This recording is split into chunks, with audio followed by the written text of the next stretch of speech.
feel that you know the answer, but in some ways it's very hard to justify it. Okay, so we'll hopefully get there. But the new topic was after base was independence, and I want to make sure everybody understands this thing. So I'm going to do some examples, and they're a little bit boring, but you have to stay with me to get through this. Okay. So what was the definition of independence? So A and B, these are events. They're independent if what? And I always write it INDEP. They're independent of what? What? If the probability of what? A and B equals the probability of A times the probability of B. Now, this is not, I'm emphasizing the algebra and the math, but still, we have this intuitive understanding of independent events. We speak in English, right? There's two things were independent, the outcomes were independent, there was no interaction. Knowledge of the outcome of one has no effect on the chance of the other happening. We have we do have some intuition on what it's supposed to be, So what had we done last time? We said for the multiplication rule, we got something like if A and B were independent, then the probability of A given B would be what in this case? In the independent. If you have independence, the probability of A given B is what? Let me look at the chat. It's people are getting burned out. No, so think about this. The probability of A given that B happened, but if A and B are independent, then B has no bearing on how likely it is that A happened. So this is equal to what? Go ahead, see. Don't be a silent. I mean, I don't want to say it. I mean, it's an easy question. Well, yeah, but I get it. But I'm just wondering why somebody doesn't say it. Okay, I'm waiting for somebody else to say it. That's all. Okay, no, that's good. Thank you. Somebody said 0. So I don't know. Isn't it just the probability of A? Yes. Okay, it's okay. I don't want to discourage anyone. But that's so. This is interesting, Aim. So it wasn't obvious. Okay, yeah. So not completely obvious. But since you brought it up, on my teaching evaluations, I've noticed people say I do linger in obvious places longer than I should. It's just my own experience as being a student that. Well, I don't think it is obvious, but so that's part of the reason why I don't want to say it. I don't want to make anyone feel bad because they didn't know it immediately. I know it because I've done this before.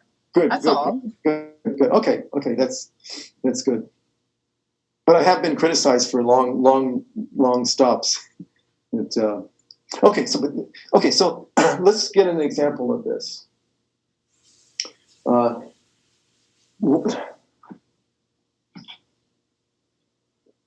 So I have to use notes today because these are particular examples. So I'm looking at 4C. So we're tossing 2 dice. And so one event is the sum is 6. This is the sum is 6. That's that event. And the other event is the first die is a 4. Now, I may have already done this problem, but I'll do it. It's just sort of a good way to warm up. So the question is, are these independent? Now, before we just do the math, and to see if indeed this is equal to this, think about this. Suppose that you were going to get a pile of money. You were playing some kind of dice game, okay? Paradise was gambling, it was a pair of dice, not real paradise. So anyhow, you're going to get paid cash if the sum is 6, right? So knowing that the first one landed on a 4, okay, then would that increase the likelihood or reduce the likelihood?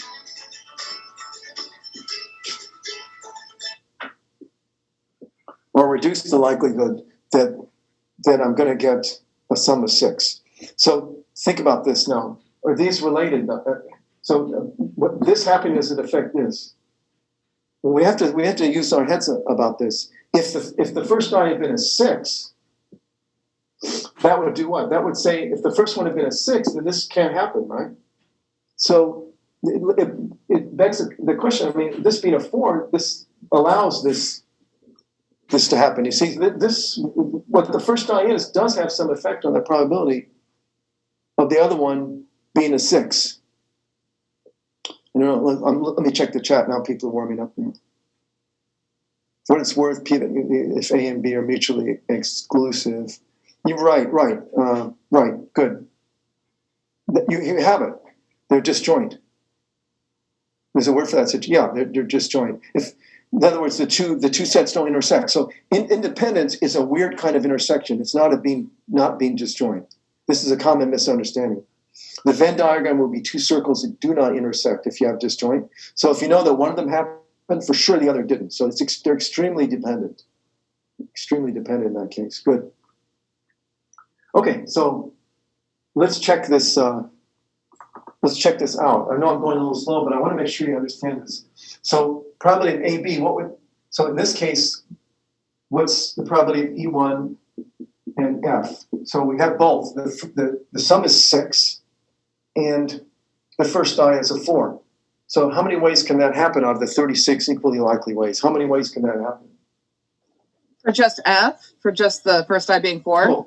Both. So, I'm actually not sure. Hold on, I got to figure this out.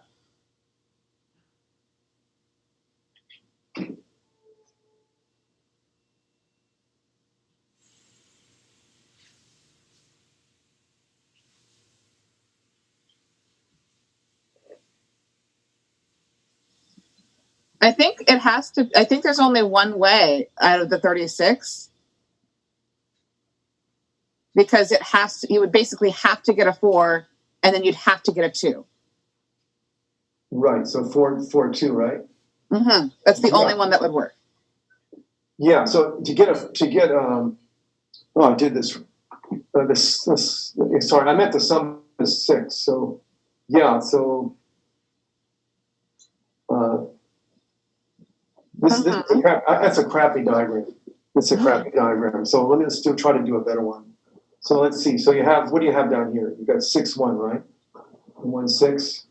And then you go up to 5, 1, 4, 1, 3, 1. So the first die is a 4 is this row right here. Now, if you're looking at the sum of 6, it looks like sum is 6 are going like this. So they only intersect at one place, 4, 2. So this is 1 over 36. Good. Okay, now what about these? These are easier. So what's the probability of that this simply the sum is 6? So we're checking over here. It looks like it's what? Well, you can count them. You get 5, 1, 4, 2, 3, 3, 2, 4, or 5, 1. So there's 5 options there. There's 5 options, right? Because if you go all the way, I know for getting a sum of 7, there's 6 ways. So it's going back 1 is 5. So this is a 5 over 36. And what's if this is F? The first die is 4. What is that? Well, that's a row, right? The first die is 4. This whole row. This is 6 by 6 matrix. So that row has 6 possibilities.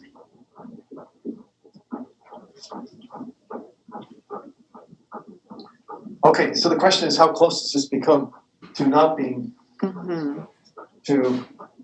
Let's get it. So let's check it out. So over here you have 1 over 36, and over here I have 5 over 36 times 1 over 6. What's that equal to? 5 over 216. So how close is that to 1 over 36? I claim it's pretty close, decimal wise, but it's not equal. So they're not independent, and we knew that, right? Because getting that 4 means you're still, you have some options now. Well, not exactly. But Getting the 4 one means you only option, have one option left. You have one option, but there's Right. a possibility. But the question is, does that make it any less? If you didn't get a 4, if you got something else, if you got a 6, that would be. Well, yeah, if you got a 6, it would be, you couldn't get it. But here's the thing: 5/216 is whatever. It's a decimal. I see it now. Yeah, we're good. But it's a decimal. I'm trying to get. I think that this is a good example because I think it's fairly close. Yes, it is very fairly close. This is a pretty good example. For the next test, I'll cook up something, where it's as close as I can get it. You have to use a calculator maybe on the decimal. So are you trying to prove that A and B are independent from each other? Actually, what we did was we proved that they're not independent. Because if they are independent, this inequality would have to be an equality. This is this. If this quantity is the same as this quantity, then they're independent, if and only if. Okay, that's the condition. P of A times and B is the same as P of A times P of B. That's the condition of independence that characterizes independence, defines it. And if they're the same, they are. Yes. So let's quickly do an example where can we fix this to make it where they are? Can we do something? Is there anything we could do? I mean, you could make E1 roll a 2 on the first die and make F roll a 4 on the second die. Well, okay, yeah. Make sure those are completely independent. How about the sum is 7? I know that's 1/6. Okay. I mean, so if we did it this way, okay, so let's just do, so if you did it this way, because that is independent, right? So E1F, I don't know if that's the probability of E1 I'm checking here. That's the probability of F. Okay, so getting both of these, so 7 and the first is a 4, they intersect in one place. But probability of E1, the sum is a 7. We know that's 1/6. Everybody's clear with that, right? It's the main diagonal of the sample space. And then probability of F, that's one whole row there. That's 1/6. So in this case, they are equal. And so therefore, these two, E1 and F, are independent.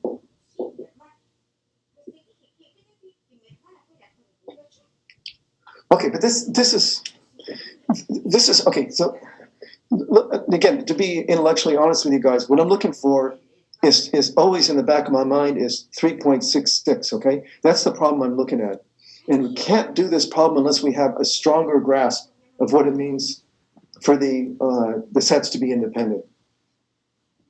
So let me step up to, here's the example I promised you that is not apparently in the textbook, and I don't know why it isn't. So now that we know what the game is, you have to show that the probability splits like this. Now that we know the game, we'll make sure there's let me check the chat to make sure everybody's good with what we just, the warm-ups that we did. Okay, so let me give you guys a challenge. Simple problem.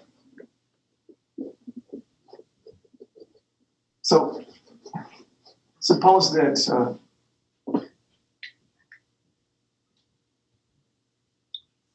let me read it. Suppose that A and B are independent. So given that A and B are independent, what you want to do is to show that A complement and B complement are independent. I do not know why this is not in our textbook. This is absolutely in my opinion, it's a fantastic problem. And I would have to, I have to cross my fingers to make sure I get through it. Okay, what the trick is. First of all, could you tell us what we need to do here? What are we looking for? We're assuming these are independent, right? So therefore, what do we need to verify about A complement and B complement? What do we need to verify? The probability of A complement and B complement is equal to the probability of A complement times B complement. Yes. So we need this.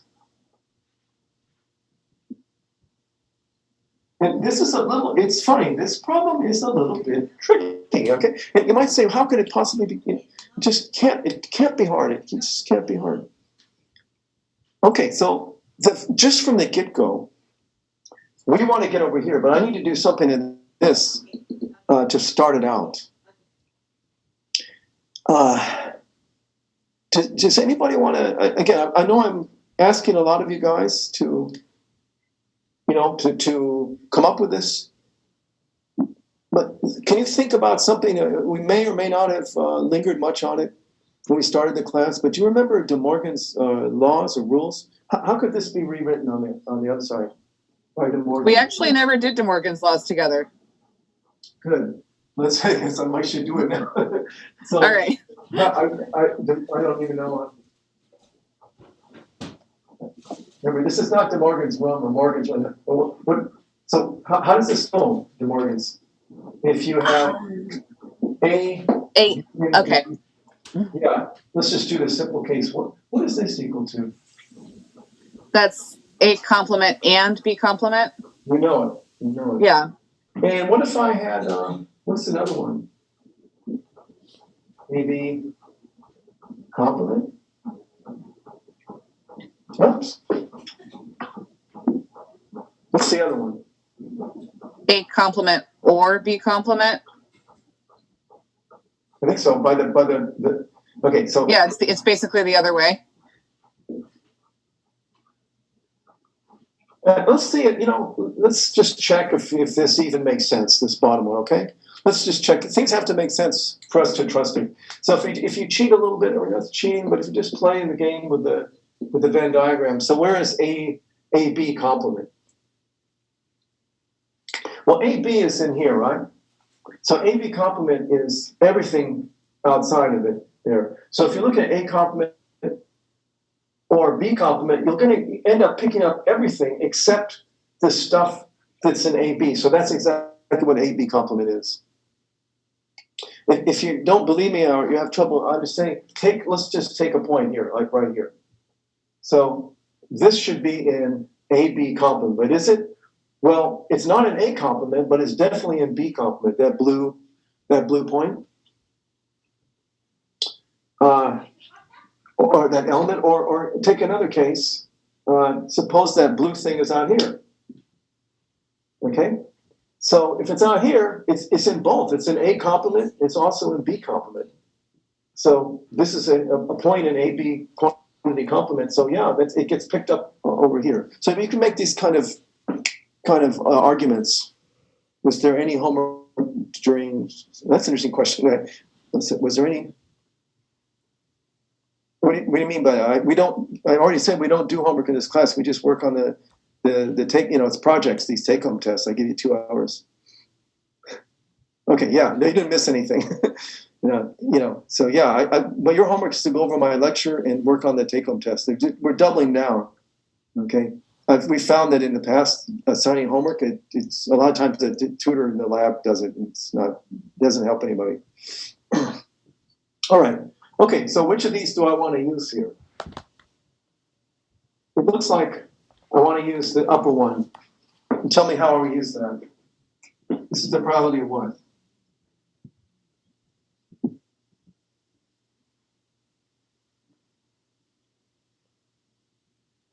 What's the best way to do this? Well, if you're going to copy it, it's A union B in parentheses and then complement. Yes. I'm already blowing it. So I want this. You're right. I want that. So I want to use this one here. Okay. So the probability of the complement of something is what? So I know this looks kind of messy right here, but you basically have the probability of A union B complement. So it's the complement of a set. So how do we continue that? We could go with 1 minus the probability of A union B. Very good. And we get to use the fact that they're independent, right? Not yet, because they have to be A and B, right? No, well, more just going forward. Sorry, I'm just thinking ahead. Oh, you're good. You're right. We definitely have to use it. This is what makes this a very interesting problem, because I don't see A, B. I don't know how to use the hypothesis at this point. So this makes it a very interesting state of affairs here. So we've used up De Morgan. We drank all the gin or rum or whatever Captain Morgan rum. What do we do now? We have a definition for probability of A union B. Okay. Well, let's put that over here just to get everybody on board. That's where you're looking. So what do we know about this?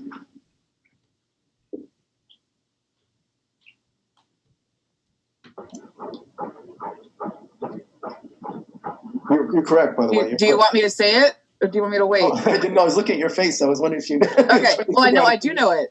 Oh, okay. Okay. Does anybody else? It's probability of. Oh, okay. Okay.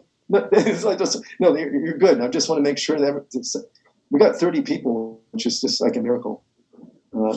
Okay. Let me rephrase the problem so somebody can get some glory out of it. What rule is this? It's a principle. What principle is it that allows us to rewrite this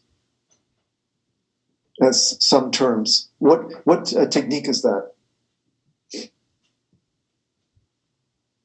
Is that called the inclusion exclusion? Absolutely. We got Ethan on board, right? Oh, who is that? Ethan? I just showed up. I lost track of the time. Oh, that's okay. That's okay. It happens to me all the time. You get older, you get absent-minded. So okay. So P of A plus. I know this is what A was going to say. Minus P of AB. That's a fundamental. That's the easiest version of the inclusion-exclusion formula. So how could this be of any benefit to us? This is getting kind of complicated. It's getting kind of hectic, right? So if I make this substitution into here, what kind of mess am I going to find myself in? I need some help at this point. So it'll be 1 minus what? 1 minus. Can we make this substitution in our heads? We're going to replace P of A union B with this lengthy expression here. So we have 1 minus probability of A minus the probability of B plus the probability of AB. It'll be plus because we're distributing. This minus sign will hit this minus sign and neutralize it.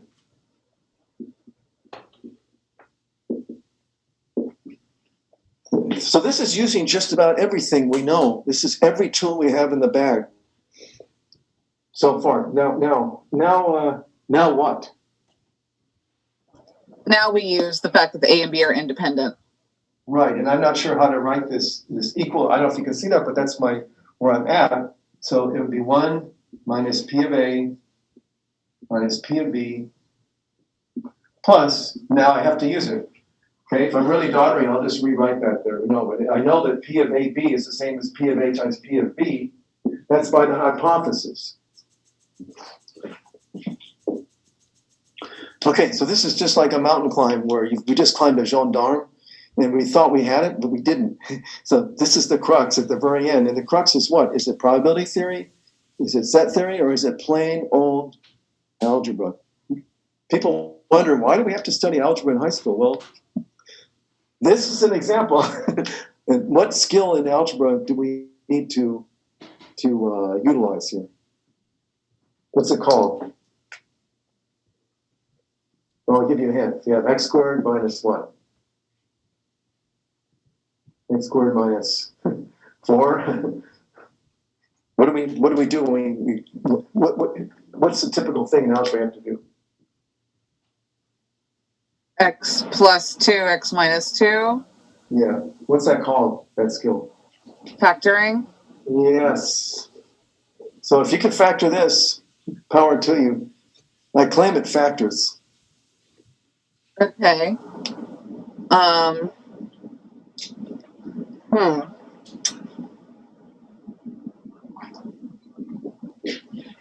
What was the last term again? This right here? Yeah, hang on. I gotta switch views. Oh, it's a plus. So I think it's 1 minus P of A times 1 minus P of B. Well, congratulations, Ethan. You've remembered how to factor. Yay! I wasn't sure. Congratulations. I see it now. Thank you. Don't get a swell head now, Ethan, because we know you just got in late, so you were working with a disadvantage and you still did it. Mm-hmm. All right. Okay. So we did the last crux, but how do we finish it off? It does not look like what it's supposed to be. What it's supposed to be is this. Those are just the definitions of A complement and B Right. complement. Very good. So the only mystery left, now that you guys have conquered it, the only mystery is, why is this problem not in our book? And I don't know. I mean, it's just like you've gone through 10 editions, right? 10 editions. And I'm thinking Ross felt like, since he didn't include it in the early edition, just stubbornness to not put it in there. He really should have put this. This is a wonderful problem.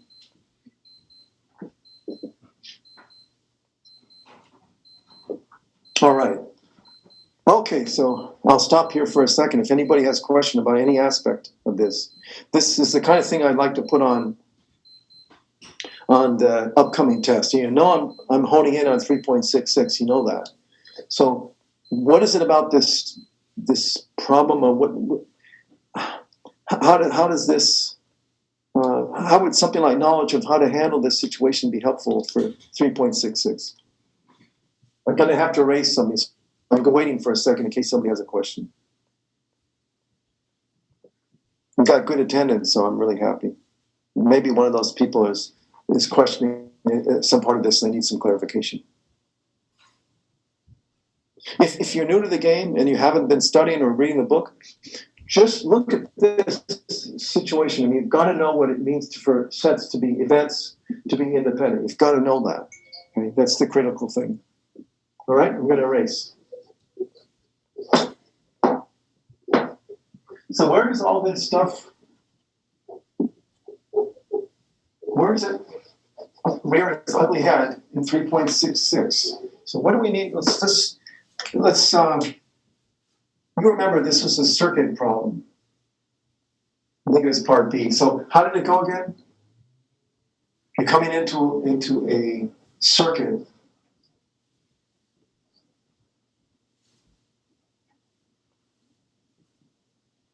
Okay, and it had a switch in the middle, and then it had these switches exiting the circuit. Okay, so what was the problem? The problem was what were the names of these switches? Well, the names have been changed to protect the innocent.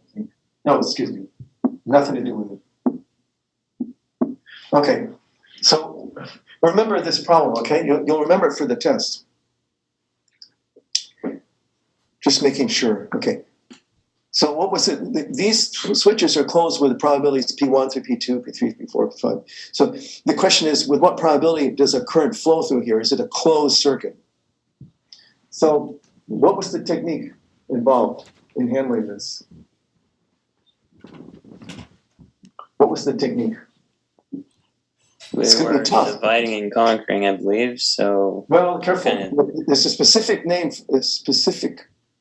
we had to do what? There's a specific... Conditioning? Conditioning, very good. Okay. If you could take this away from the class, power to you, you know. If you ever are faced with the actuarial exam and you understand conditioning, that's power. Conditioning, so condition on what? So condition on what I call 3, whether 3 is closed or open. So the probability of a closed circuit, oh, that's just stupid.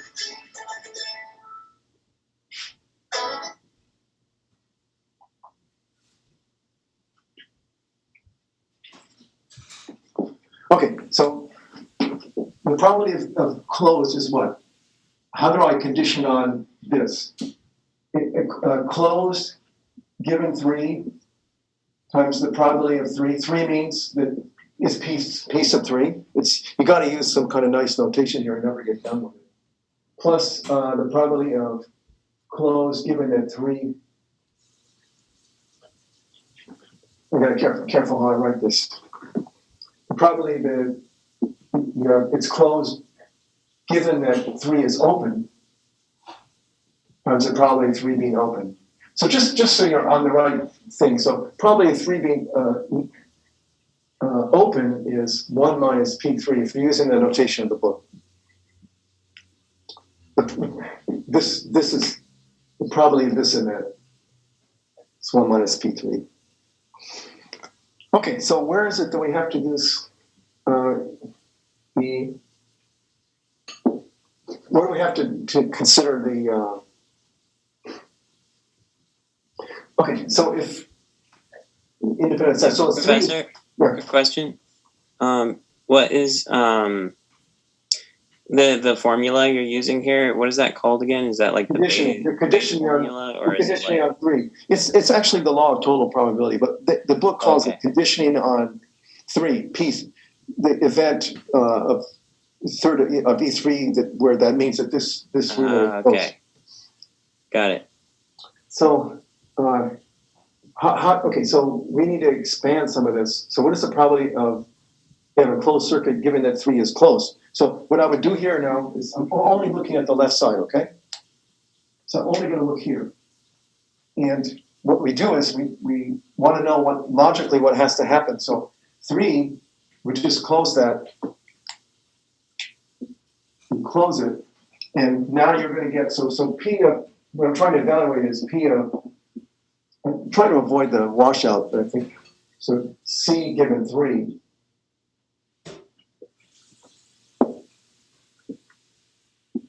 Okay, so what is that? So that would be, so that C given 3. Okay, so what's the probability it's closed? Well, it'd be closed if what? If we have probability of what? We need this or this. Oh. 1 or 2 or 1. So you get 1 or 2 and we need something else. And 4 or 5, right? Because if you don't have either of these, you're not going to get any power. So we need one of these two. We need one of these two. Okay, so here comes the crux, to writing this thing out. So how do we handle this? My notation is a little sloppy. Maybe I should put it better. This is all starting to make sense now. Like, when I first came in, you had De Morgan up on the board, and I was like, oh, holy crap. That's just De Morgan's laws rewritten in set notation. Yes. And I was like, wow. And I was like, something kind of clicked. That, wow. So when you have the, and an or, and it actually makes sense. Well, what move are we? Okay, so let me ask everybody in the class that's in attendance, everybody. So what do you think, what am I going to do at this point to simplify this? What was the condition? What was the hypothesis of this problem? The switches, they're being down or up or what? Those events of them being closed or open were what? They had certain independent. Independent. So so yes, I don't know, maybe I'm belaboring this point too much. But so what is the issue? What happens here? Then, since they're independent, we can effectively split them. Yes. So it's the probability of that together is the probability of 1 or 2 times the probability of 4 or 5. Right. So this is the missing ingredient to this problem. People can do this problem, get to the end, but they don't. It's a long haul if you don't notice they're independent at this stage. Okay. Of course, we haven't proven that if 1 and 2 and 4 and 5 are independent. No, we haven't proven that. Okay. But that's what you need to simplify your answer to get whatever's on check or wherever you. This is a problem in a book, right? So you can check it. Okay. So you can check, not chug, check. But anyhow, check. So anyhow, this is the case. So we need to prove that if 1 and 2 are independent, or 1, 2, 4, 5, they're all independent, then this is the case. Okay? So there's still one little ingredient that I don't have. What is that? Prior to okay. Go ahead. I was going to say we haven't yet shown that one or given that all 4 of them are independent, that the unions are independent. Exactly. Well, we haven't defined what it means for more than 2 sets to be independent. We have not. So there's a logical chasm here. Or, is it chasm or chasm? Whatever. So I'm going to erase all this because I'm just telling you where you need to go to make progress on 3.66 as it will appear on the test. I'm going to erase this. I mean, there is another case, right?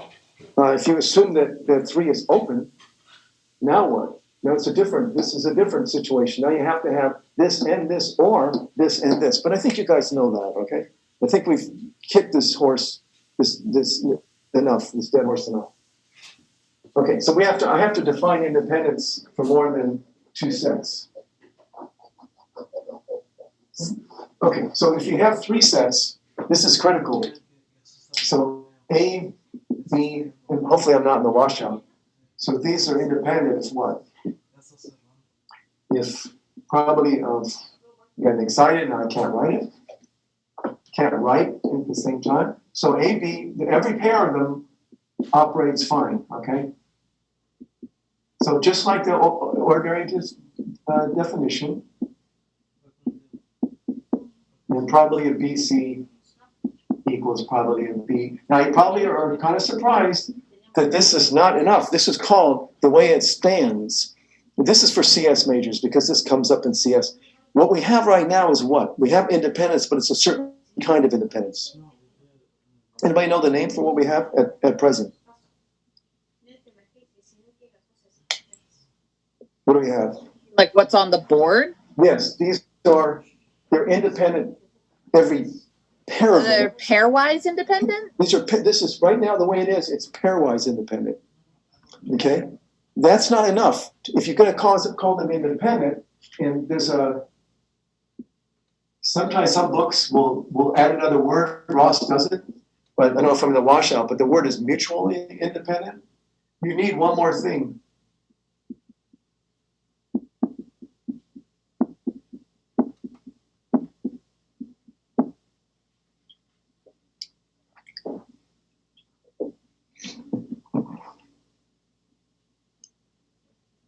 So you need all of these to qualify for independence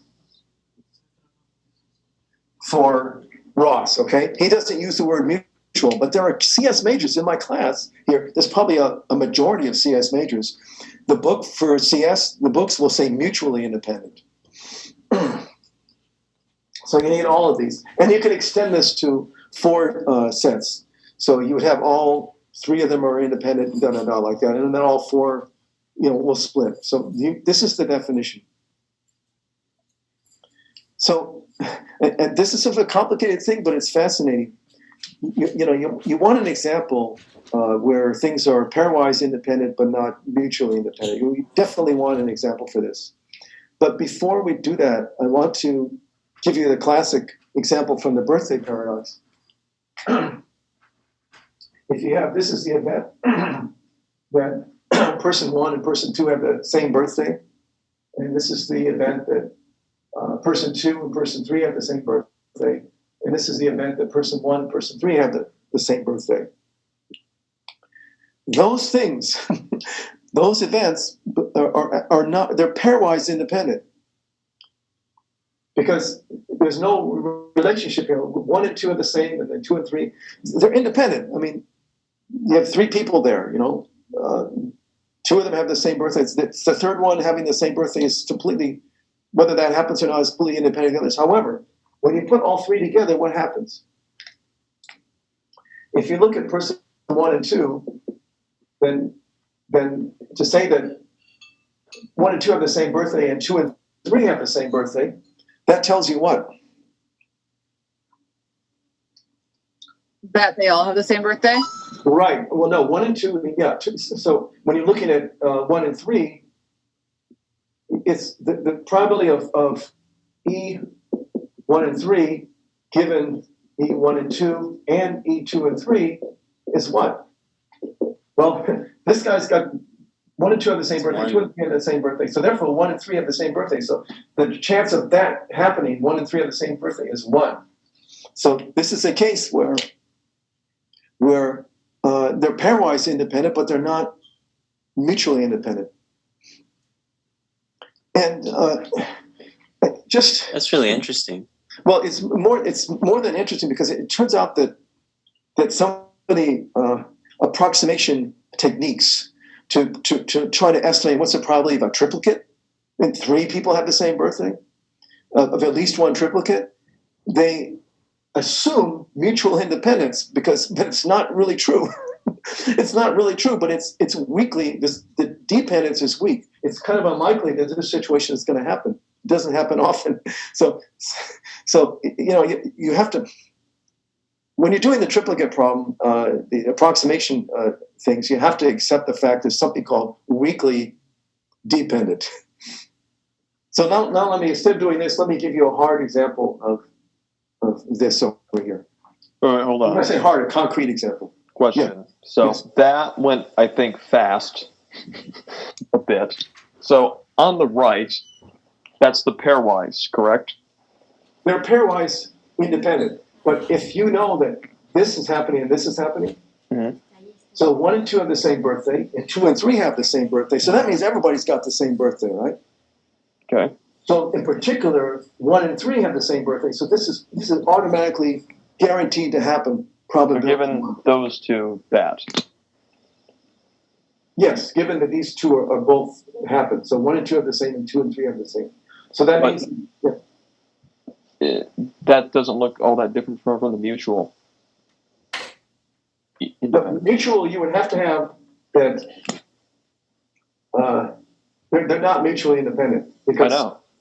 well, because this guy is not independent from this guy. So you would need this guy independent from these two. For that to be mutually You're independent. being right, and and I'll do a example of that right now. But the Okay. thing is, they're not. See, this is not independent with this. So if you look over here, so that's a good question you gave me. So look over here. So suppose I have 1, 1, 3, E1, 2, and E2, 3 as the A, B, and C. Okay, you're not going to get this happening because you're not going to get it. Let me ask you a question. What is the probability that 2 people have the same birthday? That'd be one. We did that one, didn't we? It's okay. It's okay. It's okay. It's a hard question to just drop on you. Something over I think it's 365. 1 out of 365. Exactly. Very good. You guys are, you're going to be statisticians. I think that's what's happening here. But yeah, you're right. You've got it. So 1 over 365. So you're not going to get 1 over 365 cubed out of this with this situation, this happening. In fact, you're going to get what? One of these is going to be 1. The other 2 will be 1 over 365. Yeah, so the way to solve it mutually independent on the left is the probability of A, B, and C, correct? Probability of A times probability of B times probability. Right. That's You need this to be mutual. true. Okay. You would need that to be true if you had mutual independence. But these events do not. They don't come down that way. Let me give you let's do one from the book, okay? So hard numbers, let me give you the example from the book.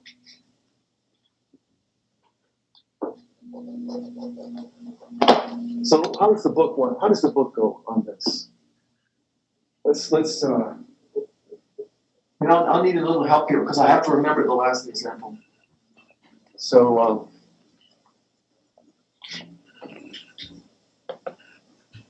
yeah, so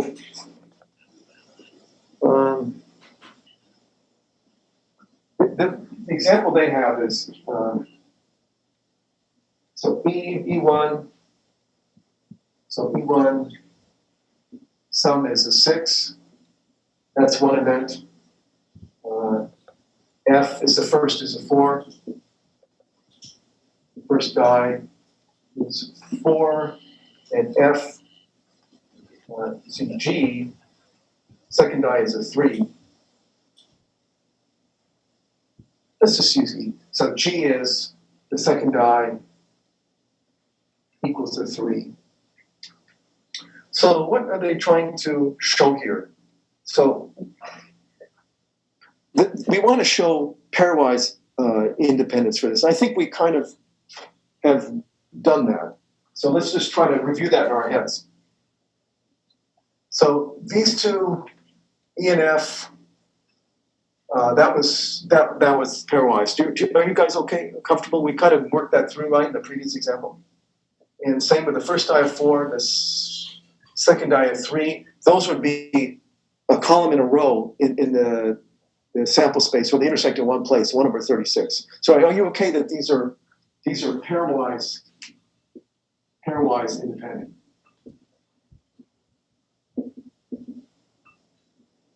No, because I thought we showed that if the first die is 4 and the sum is 6, that they are not independent.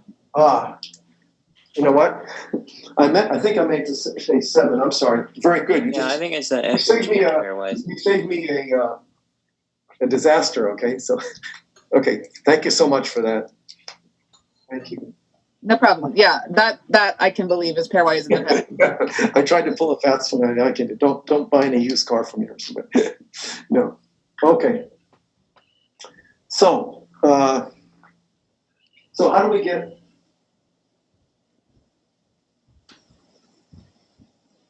So how do I get a contradiction out of this? Who am I going to be looking at here?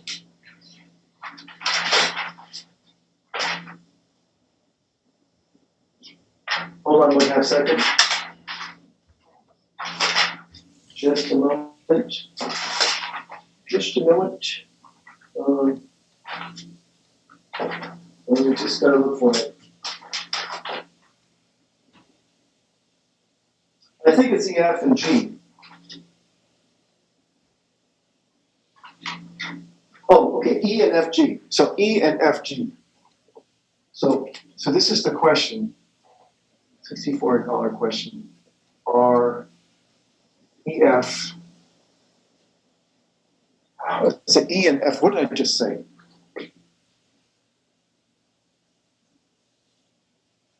E and FG.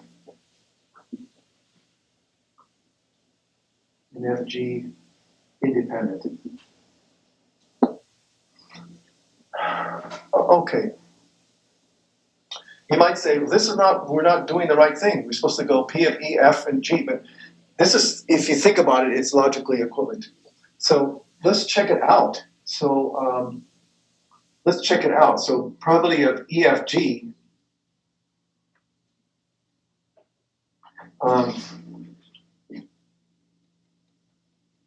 Let me be smarter, okay? Let me be smarter.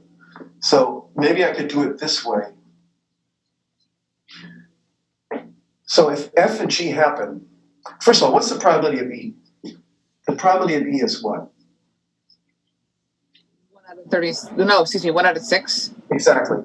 But hopefully, I'm trying to cheat here by, see if I can get this not equal to 1/6. So now, if F and G, the first die is a 4, the second die is a 3.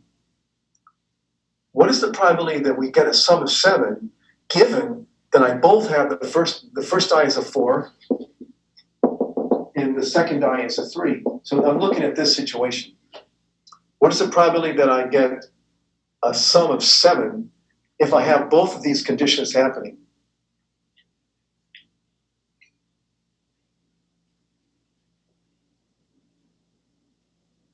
If somebody tells you that the first die was a 4, the second die was a 3, and then they say, how likely is it that we got a 7 total out of this when I added them? I know you're going like this, but Yeah, I do. I'm waiting for someone else to say it. I'm trying to I'm getting to know you better. So I'm getting to know you. Are you guys okay with this? Look, man, you got 4 on one and 3 on the other. You got 7. You got 7, right? So if one of them was a 4, one was a 3, you're 100% certain that you just rolled. What's it called? The natural? Is 7 called the natural? Any craps player out there?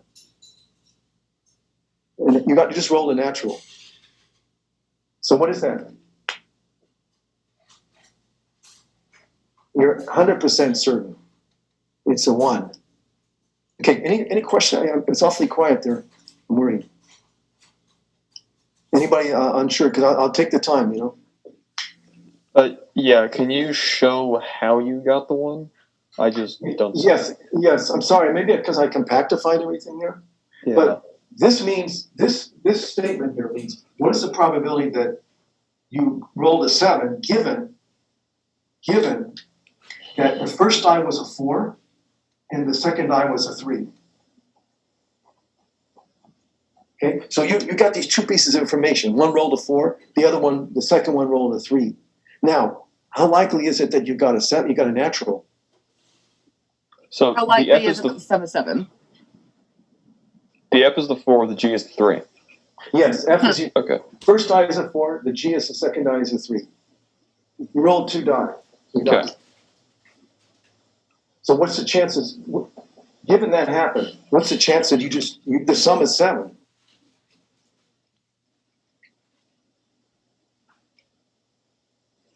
This is something you don't want to overthink too much. At this point, you can look at the dice and you can look at it and say, okay, well, it's 7. It's natural. So there's no chance of it being anything else.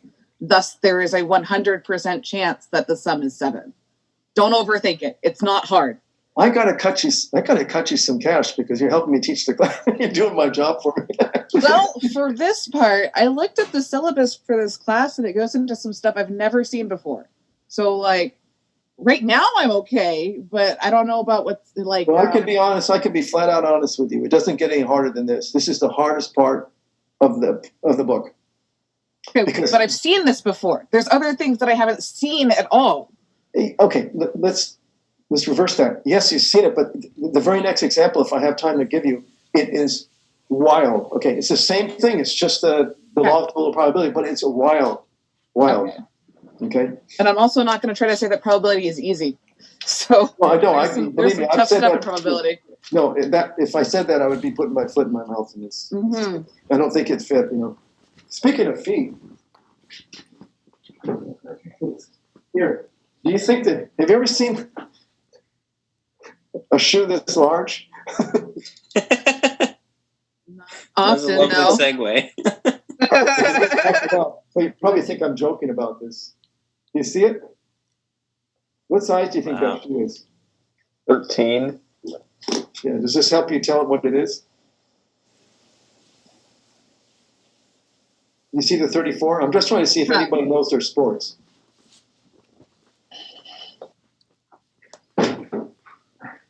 Okay. What happened to... I know Luis knows sports. No, I'm kidding. But that's a Shaq shoe. He wore it for one game. Number 34, Lakers. It's so large that sometimes people come in an office and they actually, without taking off their own shoe, they can put their whole foot with their shoe inside there. Okay. Wow. Enough of that. So are you guys okay with this situation? I've got 15 minutes. Let me give you a quality problem.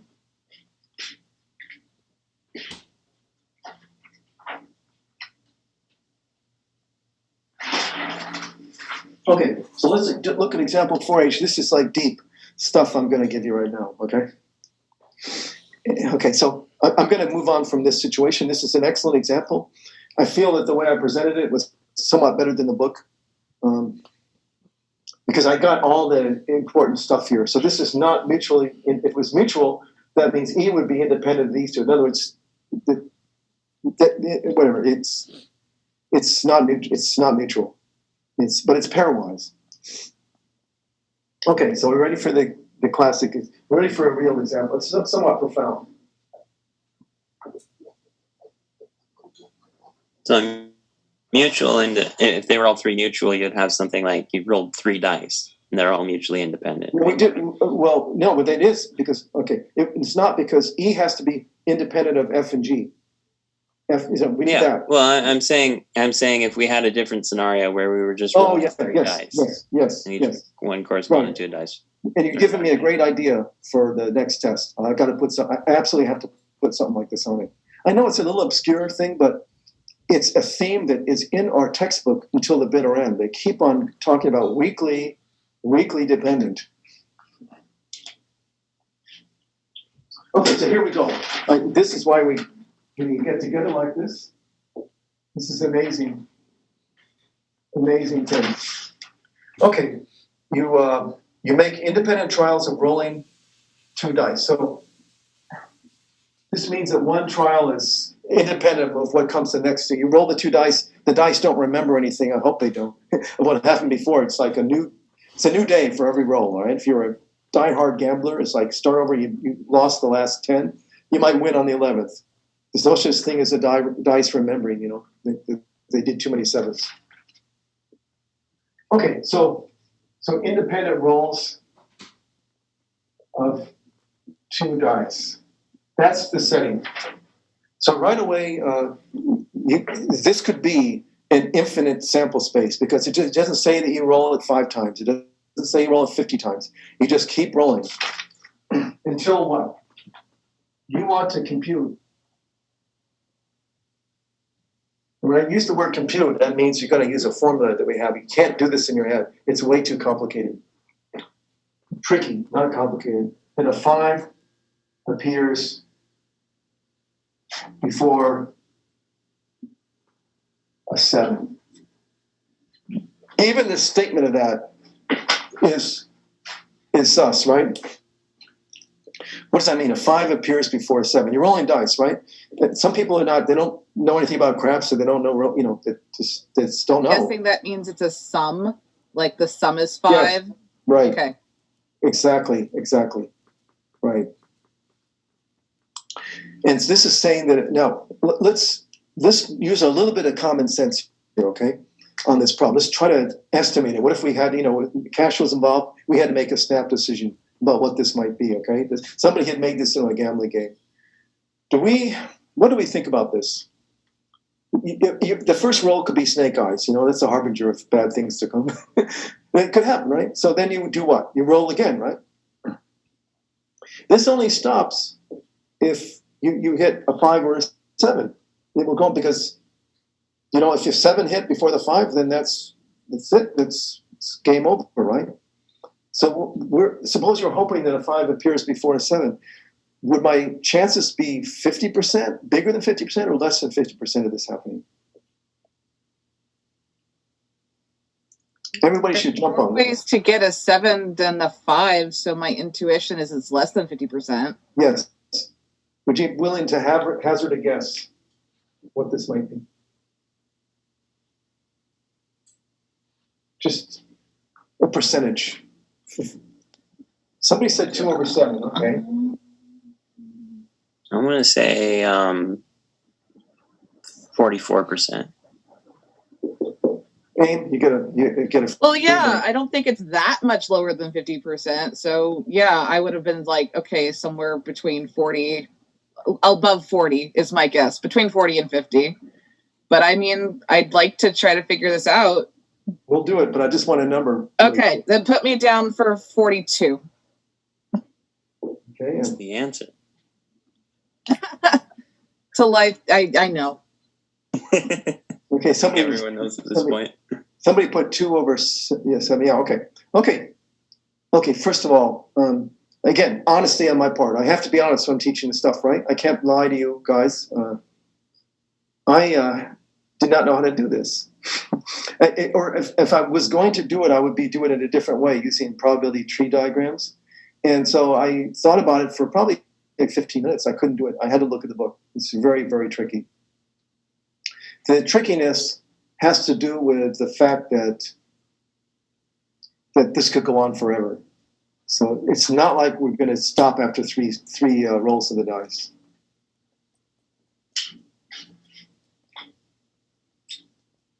So the critical thing is or to define some events. Whoops. So I need a little space here. I think we understand we're rolling 2 dice. So let's put these events and pray that we finish before too late. This is a 5 comes before 7. That's E. F is first roll is 5. First roll is 5. And of course, it doesn't equal 5. It gives you 5. First roll is 5. And G, first roll is 7. And H, neither. Okay, Okay, so complicated stuff. I have so this might not be it at all, but I just had a guess as like what I think it might be is I was thinking maybe it's just the wait, maybe like the probability of F divided by the probability of F union G, basically like. Well, okay, That's my guess. Okay, but because of the time situation, let me give you a hint of a different nature. Okay, this law of total probability. Okay, conditioning on more than one, one sentence complement. If you approach this by the law of total probability, how somebody help me. In other words, let's not think. Let's just plug into a formula. I know that's an awful thing for a professor to tell, a math professor to tell some students. But you know what? The reason we have these formulas is so we don't have to rederive them every time we hit a problem that involves that kind of concept, right? So tell me then, what's the thing we really want to calculate? What is it? We want the probability of what here in this problem? I erased it, but what do we really want? The probability of E. Very good. We want E. So let's condition out. So, let's this is not part of this. Oh, okay. Let's condition out. Now, the interesting thing is here, we have how many sets we're going to. Are these sets exhaustive? F, G, and H. In other words, does one of those have to happen? I mean, for each roll, one of them has to happen, right? Well, this is the start. You're starting the thing, so they have three options at the start, right? You have first roll is a 5, the first roll is a 7, or it's a neither. And a neither is what? What would be? No, I'm kidding. A neither is not 5 or 7. Okay. So, how does the law of total probability work here? You help me out. Probability of E given F times the probability of F. Probability of E given G times probability of G. You're going too fast for me. Probability of E given G times the probability of G. And then probability E given H times the probability of H. I know my back is in the way, but you got my back, right? Oh no, that's something different. Okay. Anyhow. Yeah.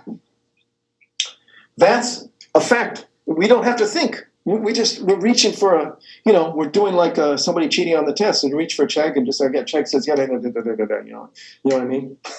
it conceptually makes sense. It just conditions. So I wouldn't call that cheating. But you have to know that these are exhaustive, and they have to be right. mutually disjoint. So mutually exclusive. You want to impress your family and friends, So let's try to see if we can enter any of these things. What's P of F? What's the probability that I need your help now? What's the probability the first roll is a 5? 4 out of 36, so 1/9. Right. Isn't it? I mean, there's 4 ways. Yeah. That was fast. It was. I already did it. It was fast. Okay. What about the probability of? This is harder. Given that what? Like get a 5 before 7, given the first roll's a 5. Well, then that's 1. Yes.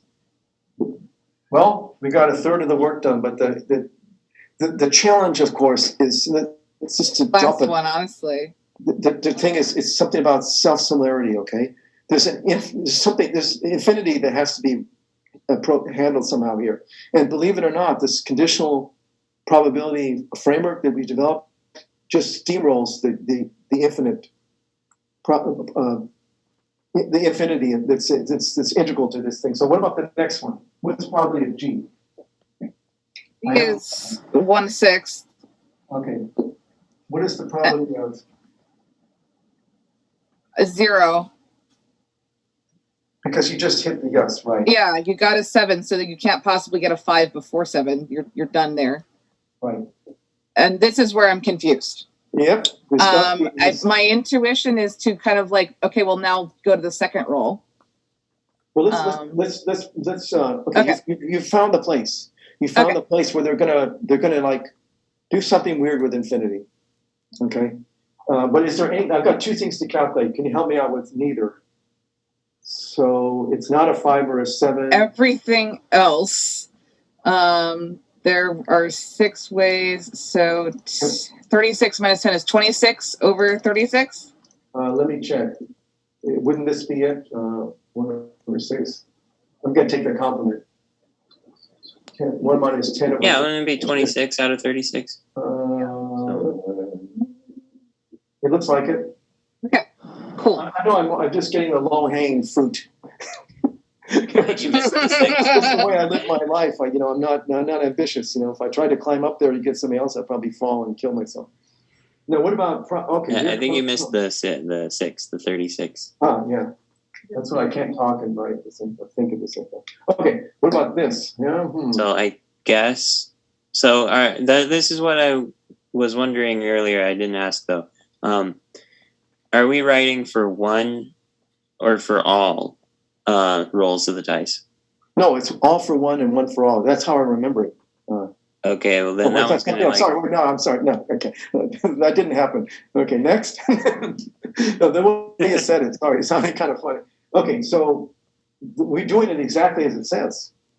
Exactly as it says. So E is a 5 before a 7. Oh, I see. But it doesn't say. That's overall the rolls. Okay. And given that it just happened. Okay, now I understand your question. Yeah, it just happened that you got neither. So neither happened. So what's the correct word here? What's the word we're searching for? How about reset? It's a reset, right? Because you did a roll and neither happened. You didn't get a 5, you didn't get a 7. Now these rolls are independent, so the next one it doesn't care. It's like you're starting all over again with this problem. See, it could go on forever, but you're starting all over again, right? So it's the same problem. It's called the self-similarity. You just had one roll that didn't count. Nothing. It had no consequences. You're going to start it all over again. This is the beauty of this thing. If you get this, you have a power. Okay, you have a power because this is not the way computer science people will usually approach this. They'll draw some tree diagram, and some of the branches go forever. I mean, they'll draw something. Yep. Can we put the probability of E in there? Yes. Then that's it. Well, now as a math, now you can solve it. Now you know the linear. I think it's a linear equation. Right. If we put squared here, then we got quadratic problems, right? So I don't know. So do you have a calculator that can solve this? Oh my gosh! I have paper. Just give me a second. I was thinking we were going to have to expand that out, but no, we're just going to use algebra, aren't we? It's amazing. Again, to be honest with you guys, okay? I'm not just, I didn't see this solution. I had to read it. When I saw it, I said, oh my gosh, that's really neat. Is the probability of H 20 over 36? Or what is it? I thought it was 26 over 36. 6 over 36. 26 over 36, okay. This is 36 over 36. Sorry, I wrote it kind of crappy there. It should be 20. This is 26 over. Oh, okay. Because this is 36 over 36. The one. I don't know. What is the answer, you guys? Working on it. You're doing it honestly. You're actually doing it by hand, but some people will just pop this into a calculator. In fact, how can I? It's 0.4. I don't believe it. Okay, that's fine. You don't have to believe me. No, let me check it. So we took P of E times what? Times what? 1 minus 26 over 36? Yep. And then what did you do? Equals 1/9. Equals 1/9. Mm-hmm. Let me quickly check. And then divide that. What is I that? should have gone. 10 over 36 and 36 over 10. That looks like 4. Wait, no, it's okay. Yeah. That's 0.4. Mm-hmm. Oh my gosh. You know what? This is your lucky day. Maybe you should go to Vegas. Scratch off, Waste $30 because you know what? It just so happens Close enough that you got the closest out of that. I didn't set you up for this. I mean, you did it on your own. I didn't This is a real time situation. I just That's a cool problem. I like that problem. So this is yes. My algebra skills are a little weak. How did you do that? Oh, With magic. So you've got probability of E on both sides, right? So Yeah. the idea is you want to isolate your variable, so you move probability of E times 26 over 36 with subtraction over to the other side, and then factor out probability of E. Okay, the moving is where you lost me. Okay. Well, there's not a lot of room on the board. So subtract probability of E times 26 over 36 from both sides. Are you good there? No? Okay. let me try to do it better. Just do it longhand. So what would that Yeah. be? So, okay, so how am I going to do it? So what I'm going to do is take this term over on the other side. So I have P of E minus P of E times 26 over 36. You good with that? And what's going to be still remaining on this side? What would be? Oh, I think okay. So yeah, if I had written it out myself, I probably would have seen that. what is this? This is 1 minus 26 over 36, and that equals a ninth. So we're kind of getting close to it, right? So what is this if you simplify this? This is 10 over 36, right? Yeah, so like 5 over 6. 10 over 36 equals what? Or, I mean 5 over By the reciprocal. my brain stopped. 18. Equals what? 36. Oh, I don't know if I did this right. What is it? 36 over 90? Is that 0.4? Yeah, You're fine. I think. You'll get 4 over 10. Okay, again, it's the honesty of this kind of problem.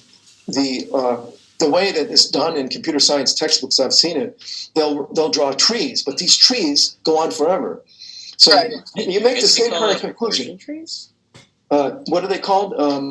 I think maybe they're called recursion trees or No. something. This is a probability tree diagram. It's just it's a skill that people learn in should learn maybe middle school or high school.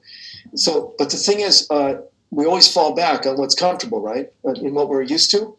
So even these authors, these MIT authors, I think they would not do it this way. I think they would use the probability tree diagram to analyze it. Well, the way I would simulate it would be with recursion.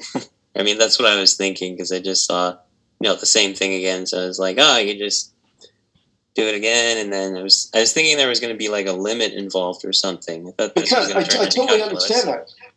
I understand why you would say that because you have an infinite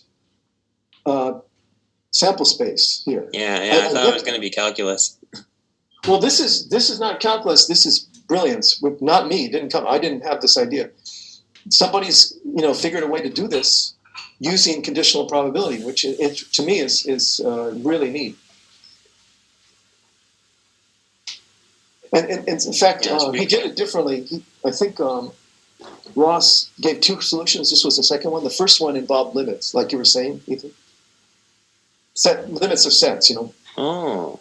So this. I would like to see the way that's done because I imagine for other kinds of problems that like similar to this, but where they don't reset perfectly, I guess maybe that would be useful for that kind of problem. Well, I'll put that on the next midterm one that does it resets, but you have to be a little careful.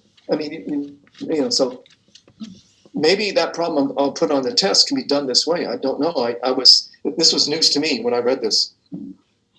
I read this a couple nights ago. This was news to me. I liked my thing that I like to do. I like to draw trees, and tree diagrams. That way I can visualize exactly what's happening. But this is absolutely an awesome way to solve this. Okay, guys. I still need to grade your tests, and I apologize for for, it's like waiting for that egg to hatch. I've been sitting on it for so long. I've got to get motivated tonight to power through with that. I did the other class, so I'm down to this, just you guys, in my other 340. And I'm apologizing that there's no feedback, on the test. The only feedback I got was people were very angry about the statement of the problems. When I say people, one guy reported that several people were angry because I said it wasn't clear. The statement of the problem wasn't clear. And of course, being a paranoid kind of guy, I'm thinking, what wasn't clear about it? and of course, it's not clear because there's a lot of context, right, from our lectures. And I'm thinking that somebody may have tried to check it. As a matter of fact, they did. And the check answer was inconclusive or wrong. And maybe that was the reaction. You know what I mean? That's unclear to a check person because they don't know about the way of what we've taught so far. I mean, that's just a guess. But I think the test was long and hard, and congratulations for doing the problems. But I think that the lack of clarity could have been improved if somebody had asked me a question. Give for hints or something. I was fine to do it, but the people that were complaining, I didn't hear from them until the last minute. So maybe they left it to the last minute. Just some thought. I don't know. I can't blame everything on them. Any reaction to the test so far? Or, now that you've submitted it for a week? It'd be nice to know how we did, so that we can actually have an idea of like, oh, wait a minute. Thank you. I don't post up the key until I grade them because sometimes it's totally fair. Mistake, but it's a bad habit I have of sitting on the key because otherwise I end up having to go back and take it down from this canvas and put it back, fix it, keep on doing this. Well, I mean, like genuinely, like if there was something that we did not understand how to do it, we'll have a better idea after you grade it, so we can see if like, okay, we only got this wrong because we did not understand the premise. So we'll let you know after we see the grades. Good, but also on the next test, I have to offer you this: read over the problems first, soon when I give it to you, because then we can talk about, is it clear? Is what's being asked clear? That's what I worry about. That people don't understand the statement of the problem. Yeah. Well, I think our time is up, you guys, and I really appreciate you coming. This is excellent attendance in this section, and I do. I really appreciate it. So I guess I may see. I have office hours, later on. So you're always invited to come, of course. But I think what I need to do is, Aim is saying, I need to get this, at least the key post up. I need to get this thing moving. And the last 3 days, I've been grading I have another class of 60 students in computer science. And that it happens. Like, we get it. It's fine. We can't tell you how we feel about the test until we see the grades. Got it. I can't tell you either because I didn't look at it. If everybody did really well, I have a good feeling. If I got some people that got below freezing, then I would feel bad. At least, one thing that I will say about group work, I've also graded tests versus that. Yes. There's fewer tests to grade. Absolutely. So that's a benefit. And the other thing that I like about group work is in the real world, that's how you do things. You don't write a paper alone. So I just feel like being able to have a situation that's more like the real world, isn't that the goal? So yeah, I'm all for group work. Well, it's got this unique thing about this class that there's so many computer science guys in here. I've got some math majors in computer science.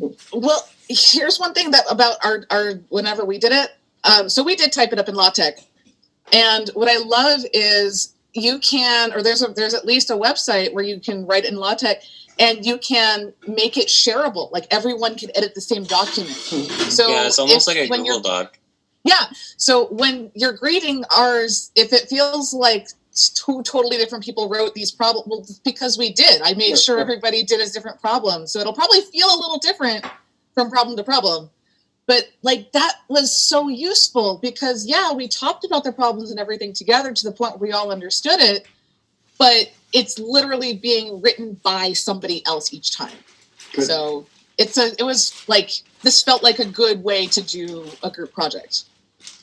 Thank you. I intended it to be a project not a Yeah. one shot wonder, one day thing. So good. Okay, well, I feel like we held to the spirit of doing the group project. Everybody did every single question, like we understood it. It was written by different people. Right. Well, there was a problem in the other class. Just to tell you that some people divided it, and they never spoke. Right, and they never looked at it. That's not ideal. I get that part. Right. In fact, I've been a teacher a long time. Just you're going to be a teacher, I think, probably community college or higher. And this funny thing. I hope so. I'd like to go to community college. Somebody once burst into my office hours in person. This is in the past, in the deep past. And they said, "You misgraded. You didn't give me enough credit on this problem." Because I gave homework that was consequential, And I was like frightened. I was maybe I blew the grading. I asked her, which problem did you feel you got unfairly graded on? And she pointed to one problem. Okay, and I said. I started to talk to her, and she didn't seem to have any knowledge of the problem. I said, "Did you ever look at the problem?" She said, "I didn't look at any of them." What? Never looked at any of them. In that case, yeah, you didn't grade her fairly. You should have given her I less. just want more credit. Yeah. Oh man, no. It only happened once. It just happened once. Yeah. There's a difference between someone asking for more credit and then being able to point to exactly why they deserve more credit. No, they didn't. She was honest. She was honest. She said, "I didn't look at any of this."